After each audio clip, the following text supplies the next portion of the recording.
مرحبا بكم في قناة تفسير رؤية الأحلام. فضلا وليس أمرا اشترك بالقناة لنستمر في عرض المحتوى.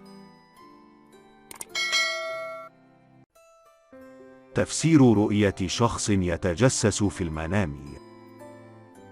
رؤية شخص يتجسس على الرائي في المنام تشير إلى تعرض الرائي للإهانة والمعاملة السيئة من بعض المقربين منه.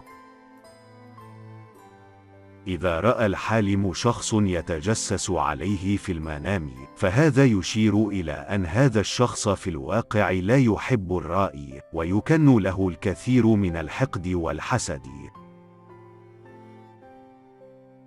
التجسس في المنام يشير إلى شخص سيء سيتعرض الرائي للخديعة منه، مما سيسبب له الحزن والهم. رؤية الجاسوس في المنام تعتبر بمثابة تحذير للرائي من شخص في حياته مراوغ وكاذب يدبر له العديد من الأمور السيئة. شخص يتجسس على الحالم في المنام تشير إلى كثرة الأفعال السيئة التي يفعلها الرائي في حياته.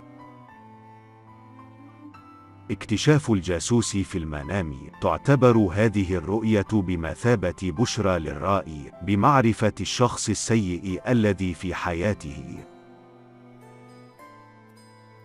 رؤية الجاسوسة في المنام تشير إلى سيدة سيئة ستسبب للرائي العديد من الأمور السيئة في حياته.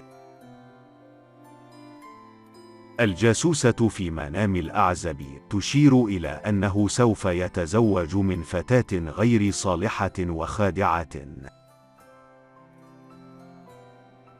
رؤية المتزوجة جاسوسة في المنام تشير إلى امرأة غير جيدة ستكون السبب في خلافات كثيرة بين الرائية وزوجها، ومن الممكن أن تؤدي إلى الانفصال. التجسس في منام العزباء وسماعها أمور تفرحها في المنام يشير إلى أن الفترة القادمة من حياتها ستكون مليئة بالسعادة والفرح والهناء. رؤية العزباء أنها تتجسس وتسمع كلام جيد في المنام تشير إلى حدوث أمور مبشرة لها.